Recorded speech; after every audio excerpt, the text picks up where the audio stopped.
Liga Italia meroket menjadi liga terbaik di era tahun 80-an seiring dengan merapatnya bintang-bintang besar dunia dan seorang Diego Maradona ke klub Napoli di pertengahan dekade tersebut. Salah satu efek inspirasi Maradona adalah munculnya tukang sihir muda berdarah Italia, kualitas yang sekarang lagi punah dari sepak bola negara spaghetti ini. Dimulai dari Roberto Baggio, Gianfranco Zola, Roberto Mancini, Giuseppe Signori, dan Alessandro Del Piero. Nama Francesco Totti adalah salah seorang di antaranya. 17 Juli 2017 lalu, Francesco Totti, legenda AS Roma, menyatakan mundur dari dunia sepak bola setelah menjalani 25 tahun karir sebagai pesepak bola. Bagi dirinya, waktu sepanjang itu seperti kilatan waktu. Memori saat pertama kali dirinya menendang bola masih lekat di ingatannya. Waktu itu tahun 1983, ketika AS Roma kembali meraih gelar Scudetto setelah 41 tahun lamanya. Suasana kota Roma begitu meriah dengan keriaan warga kota. Wabah keriaan gelar itu rupanya menjalar kepada para bocil. Totti kecil selalu dibawa kakak dan sepupunya bermain bola di halaman sekolah. Namun karena menjadi bocil yang paling bocil, Totti kecil nggak pernah dikasih bola. Suatu saat karena iba, akhirnya anak-anak gede itu mulai memberi giliran Totti untuk menendang. Saat itulah bakatnya mulai terasa karena semua tendangan Totti berhasil mengena target, yaitu abang dan sepupunya sendiri. Suatu hari melihat Totti kecil ini terlihat ada bakat jadi pemain bola, Angelo sepupunya kemudian mengajak untuk gabung di sebuah sekolah sepak bola yang gak jauh dari rumah mereka. Totti kecil yang sangat pemalu ini tentu saja senang karena lewat sepak bola lah ia bisa mengekspresikan dirinya. Umur 10 tahun, akhirnya Totti bergabung dengan sebuah klub, namun bukan AS Roma tapi Lodi Gianni. Di kota Roma ini, ternyata ada klub ketiga di samping dua raksasa AS Roma dan Lazio, yaitu Lodi Gianni ini. Pada masa-masa itu, ayah dan pamannya selalu mengimingi uang jajan 5.000 lira untuk tiap gol yang berhasil ia bikin dalam pertandingan, dan Totti berhasil menguras dompet kedua orang tersebut. Melihat passionnya yang luar biasa terhadap olahraga sepak bola ini, kedua ortu Totti memberikan dukungan yang semestinya didapatkan oleh anak yang berbakat. Mereka tidak pernah mengganggunya dengan pertanyaan-pertanyaan melihat anak mereka cuma doyan nonton bola di hari Sabtu. Totti nggak pernah hangout seperti anak yang lainnya. Minggu paginya Totti kecil sudah lari latihan bola. Kemampuan Totti makin hari makin meningkat hingga selalu jadi incaran para bek lawan. Pada tahun 1989, ada sebuah hari yang selalu diingat oleh seorang Francesco Totti. Hari itu ia ditelepon oleh presiden klub yang mengabarkan bahwa itu baik AS Roma maupun Lazio berminat untuk meminangnya. Bagi anak yang besar di keluarga fans AS Roma, tidak ada jalan lain bagi Totti kecuali mengikuti jalur yang sama supaya tidak dipecat dari kartu keluarga. Totti pada akhirnya dibawa ke Trigoria, lokasi latihan tim AS Roma. Bagi anak seumuran dirinya, itu adalah hal yang mengesankan untuk melihat langsung seorang Giuseppe Giannini melakukan latihannya. Giannini yang dijuluki sebagai Il Principe atau Sang Pangeran adalah seorang legend Roma yang waktu itu menjadi bintang muda dari tim Serigala ini. Kapten AS Roma ini adalah idola Francesco Totti. Di AS Roma, bakat Totti makin terasa, perannya di dalam lapangan mulai ditemukan. Selain mencetak gol, ia juga sangat pandai mengarahkan bola dalam penyerangan. Insting sejati seorang playmaker. Il fantasista kalau dalam istilah Italia. Hari Minggu adalah hari yang menggairahkan bagi Totti muda jika AS Roma melakukan tanding kandang. Pertandingan jam 3 sore, dia dan sepupu sudah berangkat dari jam 9 pagi, lalu main kartu sama siapapun pendukung Roma di dalam stadion. Apalagi kalau derby Roma tiba, para fans Roma ini sudah pasti pada mojok di tribun selatan, pojokan Stadion Olimpico yang diklaim sebagai posisi fans AS Roma, berseberangan dengan fans Lazio di tribun utara. Bagi kedua klub ini, gak juara gak apa-apa, asal gak kalah di pertandingan derby. Kebencian antara kedua kubu di era 80-an itu sangat memuncak sehingga tidak jarang menimbulkan korban. Suatu hari di tahun 1993, pada pertandingan tim junior, Francesco Totti berhasil mencetak 2 gol, namun di babak kedua ternyata malah dipanggil keluar oleh pelatihnya. Semua orang nampak heran, namun ternyata ia justru harus dikirim saat itu juga ke Stadion Olimpico untuk menjalani sebuah misi bersama tim senior. Hari itu, tanggal 23 Maret 1993, menjadi debut Francesco Totti di Serie A. Pada pertandingan melawan Brescia itu, ia diturunkan di 10 menit terakhir dalam keadaan Roma sudah unggul 2-0. Tahun itu, krisis internal klub AS Roma mengalami puncaknya. Presiden Chiara Pico lengser karena perusahaannya bangkrut dan kemudian muncullah Franco Sensi sebagai presiden baru. Sensi membawa seorang pelatih yang asli orang Roma, namanya adalah Carlo Mazzone. Opa Mazzone ini bagi Totti udah bagaikan engkongnya sendiri. Mazzone membawa Totti makin berkembang dan melindunginya dari tekanan publik dan media. Totti baru memainkan partai derbynya pada paruh kedua di musim tahun 94. Pertandingan yang keras itu dilalui Totti dengan berbagai hantaman. Sampai akhirnya di babak kedua, dengan cerdik ia membiarkan Paolo Negro melanggarnya di kotak penalti. Tendangan penalti yang gagal dilakukan oleh Il Principe Giannini yang membuat Roma tidak berhasil menyamakan kedudukan. Roma kalah 1-0 dalam pertandingan itu yang kemudian membuat supporter mulai marah kepada Giannini. Nasib seorang bintang bola dikala jaya dielukan, dikala apes malah jadi bulan-bulanan. Masuk ke musim baru di tahun 94, Totti mulai rutin dimainkan sebagai starter. Gol pertamanya pun tercipta di awal musim di bulan September. Akhir bulannya, Totti berulang tahun, Giannini memberikan surprise dengan datang di tengah malam dengan memberikan kue ulang tahun buat Totti. Seakan sebuah ritual serah terima tongkat kekuasaan. Nama dan reputasi Francesco Totti makin meroket, dia pun mulai dipanggil ke timnas junior. Pertandingan pertama bagi Totti untuk bermain jauh dari rumah, ia dikawal oleh sekeluarga naik kereta menuju London. Pertandingan itu dilangsungkan di Stadion Wembley, pertandingan friendly melawan tim tuan rumah. Totti yang didapuk untuk menjadi kapten tim Italia. Ia memberikan satu-satunya gol dalam pertandingan tersebut. Waktu masuk ke tahun 96, setelah berakhirnya era Carlo Mazzone, Roma mendatangkan Carlo Bianchi, pelatih Argentina yang sukses di klub Vélez Sarsfield. Pelatih baru ini ternyata malah nggak suka dengan pemain asli Roma. Ia tidak memberikan perpanjangan kontrak kepada Giannini dan malah berniat untuk membuang Totti untuk menggantinya dengan Jari Litmanen, penyerang Ajax yang lagi meroket. Bulan Februari 1997, klub Roma ini mengadakan Trofeo Città di Roma, turnamen kecil yang diikuti 3 klub saja, Roma, Mönchengladbach, dan tim Ajax Amsterdam. Momen ini ingin dipergunakan Bianchi untuk memperlihatkan betapa bagusnya seorang Jari Litmanen kepada publik Roma. Totti yang gak dipanggil lagi di tim U21 akhirnya malah jadi ikut di turnamen tersebut. Sementara Jari Litmanen main biasa saja pada turnamen itu, Totti tampil keren dalam 2 pertandingan tersebut. 1 golnya ke gawang Mönchengladbach bisa jadi 1 gol paling keren yang pernah dibikin oleh Francesco Totti. 2 pertandingan itu malah bikin nama Totti makin nyangkut di hati publik Roma. Jadi di akhir musim kompetisi itu, alih-alih Totti yang hengkang, malah Bianchi yang diusir dari klub tersebut karena tidak membawa prestasi. Pengganti Bianchi adalah mantan pelatih rival sendiri, yaitu Zdeněk Zeman, legend Ceko yang meroket setelah membawa Foggia, sebuah klub antah berantah, berhasil tembus di Serie A. Zeman yang sebelumnya mempoles Giuseppe Signori di Foggia sangat percaya dengan kemampuan seorang Totti. Ia mendorong kapten timnya itu untuk lebih banyak melakukan tembakan dan gol demi gol yang brilian pun kemudian tercipta.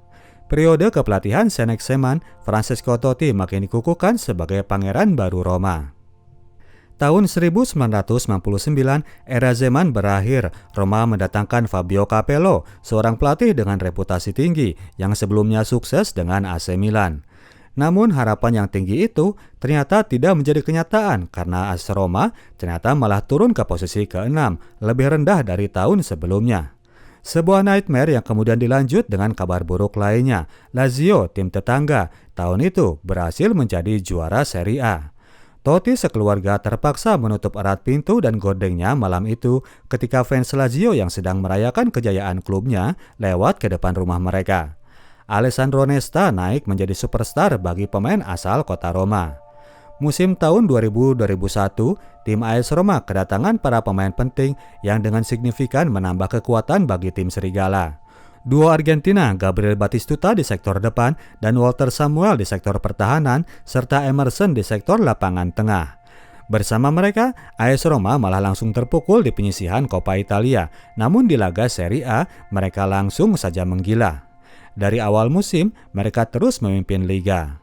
Trio penyerang Totti, Batistuta, dan Montella begitu tajam di sektor depan. Batistuta yang umurnya sudah masuk usia senja ternyata masih gacor di depan gawang lawan. Totti makin on fire, banyak gol tercipta lewat proses yang brilian. Satu pertandingan penentuan di akhir musim akan dijalani di kandang Napoli. Kalau menang, Roma akan langsung jadi juara dan Napoli harus terdegradasi. Namun ternyata, klub yang sedang berada di ambang jurang ini melakukan fight yang maksimal. Napoli tidak ingin turun kasta, mereka berhasil menahan Roma dengan skor 2-2. Suasana jadi menegangkan buat kubu ibu kota Italia itu. Penentuan juara pada akhirnya harus ditentukan di pertandingan terakhir. AS Roma yang akan bermain di Stadion Olimpico harus menang melawan tim kuat Parma agar tidak tersalib oleh Juventus. Maka dari itu, pada hari tersebut, suasana kota Roma jadi begitu mencekam. Bayangan kehilangan gelar di depan mata begitu menakutkan bagi kubu Roma. Suasana itu makin terasa ketika pada babak pertama di pertandingan tersebut, peluang mereka selalu gagal untuk menjadi gol. Fabio Capello begitu stres menghadapi babak kedua. Untungnya tidak lama kemudian, mereka berhasil memecah kebuntuan lewat siapa lagi kalau bukan lewat Francesco Totti. Beberapa menit kemudian, giliran Vincenzo Montella yang mencetak gol dan di akhir-akhir pertandingan, giliran Batistuta yang melengkapi kemenangan. Tridente AS Roma bergiliran menyumbang gol sehingga membuat para supporter sangat ekstatik. Mereka pun berhamburan masuk ke dalam lapangan dalam kondisi pertandingan belum sepenuhnya berakhir. Fans Roma yang maniak ini berusaha melucuti wardrobe para pemain bola idolanya, sementara para pemainnya sendiri jadi stres karena takut kalau pertandingan itu akan disuspend. Totti harus kehilangan kolornya, Antonioli sang kiper berakhir bugil, Buffon kiper muda Parma ikut kena begal tinggal berkancut ria. Fabio Capello meledak marah dan Totti cuma pasrah menunggu roda nasib yang akan tiba. Namun setelah beberapa waktu, para supporter ini bisa diusir balik dari rumput stadion. Wasit pun menyatakan pertandingan masih bisa dilanjut dan peluit akhir akhirnya dibunyikan menyudahi pertandingan secara resmi. AS Roma kembali meraih gelar juaranya setelah penantian selama 17 tahun lamanya. Francesco Totti sang pangeran Roma kini naik pangkat jadi raja. Warga kota Roma tumplek ke jalanan merayakan kemenangan tersebut. Pesta itu berlanjut sampai ke malam hari, di mana Sabrina Ferilli, artis Italia, menunaikan janjinya untuk buka baju dan berstriptease ria di depan masa. Tahun berikutnya, Presiden Franco Sensi memberikan Totti hadiah yang luar biasa bagi dirinya, yaitu seorang wonderkid baru dari Italia yang bernama Antonio Cassano. Mereka ini satu frekuensi, kerjasama keduanya menghasilkan kombinasi permainan yang mengasihkan.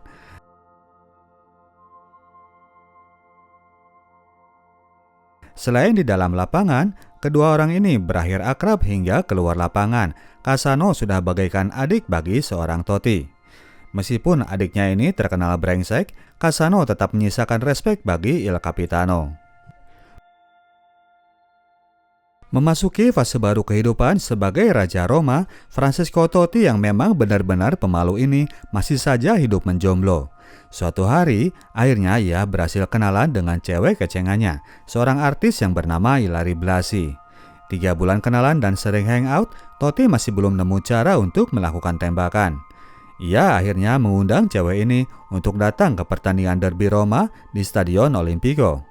Saat kegaduhan dan ketegangan itu mulai berlangsung, yang difikirkan Totti malah tulisan di dalam kaos yang akan ia perlihatkan jika dirinya mencetak gol. Pertandingan ini menjadi penting bagi Totti untuk memuluskan proyek cintanya. Dalam pertandingan itu, alih-alih membuat gol, Totti malah lebih banyak membuat assist. Sampai 4 gol terjadi, tak satu pun yang ia cetak, semuanya diborong oleh Vincenzo Montella. Namun seakan sudah menjadi takdir, di menit-menit terakhir, giliran Montella yang kasih umpan dan Totti mencetak gol brilian. Salah satu gol terbaik sepanjang karirnya. Roma menang 5-1 dan Totti akhirnya ada alasan untuk buka kaos dan memperlihatkan tulisan ode kepada Ilari Blasi di tribun selatan. Keduanya pun berakhir jadi pacaran. Setelah 2 musim terakhir harus puas jadi runner-up, memasuki tahun 2004, performa AS Roma ternyata malah turun drastis dari sebelumnya. Banyaknya pemain yang cedera membuat mereka jadi goyah, tambah lagi dengan 4 kali pergantian manajer, Roma malah jadi terancam relegasi ke Liga Kasta Bawah. Totti sang raja itu kini jadi incaran botol minuman supporter Tribun Selatan. Seperti nasib Giuseppe Giannini beberapa tahun sebelumnya. Saat itulah godaan muncul dari Florentino Perez. Dia menawari Totti untuk bergabung bersama El Galacticos. Ketika Roma ketemu Madrid dalam sebuah pertandingan Liga Champions, para pemain Madrid sudah memberikan sambutan kepada Totti. Totti pastinya jadi galau, godaan uang besar, dan bergabung dengan pemain-pemain terbaik dunia pastinya bukan main-main. Kondisinya 50-50 antara ya dan enggak, antara karir dan rasa cinta kepada kota kelahirannya. Tiba waktunya akhirnya Totti menikahi Ilari. Pernikahannya dihadiri oleh semua orang di klub dan di luar, warga kota ikut hadir memberikan restu kepada pahlawan kotanya. Totti jadi sangat terharu. Hal ini kemudian menumbuhkan kembali cintanya kepada para fans dan kotanya yang teramat indah. Totti pun pada akhirnya memantapkan pilihan untuk menolak Madrid dan memperpanjang kontrak bersama AS Roma. Berikutnya yang jadi pindah ke Madrid ternyata malah sang adik Antonio Cassano di tahun 2006. Tahun 2005, Franco Sensi mendatangkan Luciano Spalletti sebagai manajer baru Roma. Pelatih lokal yang sangat antusias ini kebetulan sangat menyanjung seorang Totti. Ia terang-terangan bilang sangat bangga bisa melatih pemain pujaannya. Maka dari itu, semangat baru pun merebak di kubu Serigala. Roma dan Totti kembali ke performa semula. Dalam musim 2005-2006 itu, sempat tim Roma ini mencapai rekor kemenangan 10 kali beruntun. Sampai akhir-akhir musim kompetisi, Roma masih berada di posisi atas. Tahun 2006 itu, Totti sedang menatap event Piala Dunia di bulan Juni. Namun pada sebuah pertandingan Serie A melawan Empoli, Totti terkena ganjalan lawan yang kemudian membuat engkelnya cedera parah. Tulang engkelnya terbalik dengan beberapa tulang fibula di dalam mengalami retak dan patah. Impian tampil di Piala Dunia harus ia tepis sedini mungkin untuk menutup rasa kecewa. Namun demikian, tim dokter sangat optimis bahwa Totti akan pulih apabila lekas menjalani operasi. Tim dokter pun langsung melakukan tindakan. Saat operasi itu sedang berlangsung, Marcello Lippi, manajer Italia, sampai datang untuk menengoknya. Totti adalah pemain harapannya di Pildun mendatang. Kalaupun Totti harus datang dengan satu kaki, Lippi akan tetap membawanya ke Jerman. Support yang luar biasa dari Lippi membuat Totti sangat termotivasi untuk bisa recovery. 3 bulan itu ia berlatih keras untuk mengembalikan kondisinya. Saking kerasnya ia berlatih, 1 bulan pertama berat badan Totti sampai turun 7 atau 8 kg. Support yang besar juga diberikan oleh para pendukung Roma saat Totti hadir pada pertandingan derby. Setelah 2 bulan menjalani proses recovery, Totti mulai bisa untuk berlari. Marcello Lippi langsung hadir untuk menyaksikan langsung kondisinya yang terkini. Melihat kondisinya sudah cukup aman untuk bermain, Lippi nggak ragu untuk menyertakan Totti ke Piala Dunia Jerman tahun 2006 itu. Pada penyelenggaraan Piala Dunia tersebut, fase grup mereka lalui dengan nyaman. Italia pun maju ke babak 16 besar. Melawan Australia di pertandingan itu, mereka ternyata malah kewalahan. Totti sedang diistirahatkan dan baru dimasukkan di 15 menit terakhir ketika Materazzi mendapat ganjaran kartu merah. Totti masuk menggantikan Del Piero. Sebuah kipas dari Totti membuat Fabio Grosso berhasil masuk ke kotak penalti dan akhirnya ia diganjal oleh bek lawan. Penalti untuk Italia. Francesco Totti yang ditugaskan sebagai penendang penalti tersebut. Kapten Roma ini berhasil menyingkirkan semua beban. Dengan jitu Totti menjebol gawang Max Scherzer. Setelah dengan nyaman membantai Ukraina di perempat final, Italia kemudian berhasil menghajar tim tuan rumah di semifinal. Satu kipas Totti membuat Del Piero berhasil menjebol gawang Jens Lehmann. Babak final di kota Berlin, Italia harus melawan Zidane dan kawan-kawan. Pertarungan berlangsung sengit dan ketat. Gol Zidane yang kemudian dibalas oleh gol sundulan Materazzi. Pertandingan ini merupakan partai terjadinya insiden sundulan Zidane ke dada Materazzi yang membuat kapten Prancis itu harus diusir dari lapangan. Pertandingan harus ditentukan lewat adu penalti. Fabio Grosso menjadi pahlawan kemenangan Italia lewat tendangan penaltinya yang menjebol gawang Fabian Barthez. Italia merebut gelar juara dunia untuk yang keempat kalinya dengan Francesco Totti menjadi salah satu pemain andalannya. Itu adalah turnamen internasional terakhir Totti bersama timnas Italia karena pada tahun berikutnya Francesco Totti menyatakan pensiun dari timnas Italia. Balik dalam perjalanan bersama tim AS Roma, Totti masih berhasil mempertahankan performanya. AS Roma ia bawa untuk merebut 2 kali juara Coppa dan 1 kali Piala Super. Totti sendiri sempat mendapatkan trofi pribadi sebagai European Top Goal Scorer. Untuk gelar Scudetto, Totti dan timnya AS Roma harus puas dengan julukan spesialis runner-up. AS Roma selalu bersaing di papan atas klasemen, namun selalu kepleset pada momen-momen yang krusial. Totti sendiri mengakui kelemahannya yang suka meledak kalau kondisi lagi nggak berjalan lancar. Kalau hal itu terjadi, seringkali efeknya fatal. Meludahi Christian Poulsen di Piala Eropa 2004 sehingga membuatnya di-ban untuk 3 kali pertandingan, termasuk 1 tendangannya kepada Balotelli yang membuatnya diusir dari lapangan. Demikianlah Francesco Totti terus berkiprah memperkuat AS Roma hingga dekade berikutnya ketika para pemain seangkatan sudah pada pensiun. Tahun 2016, tim AS Roma kedatangan lagi Luciano Spalletti, pelatih yang tahun ini bawa Napoli jadi Scudetto untuk kembali menjadi arsitek tim Serigala. Spalletti yang dulu sangat memuja Totti, di periode kedua ini justru malah seperti nggak mau kenal dengan legend AS Roma itu. Totti lebih sering ia jadikan sebagai pemain cadangan.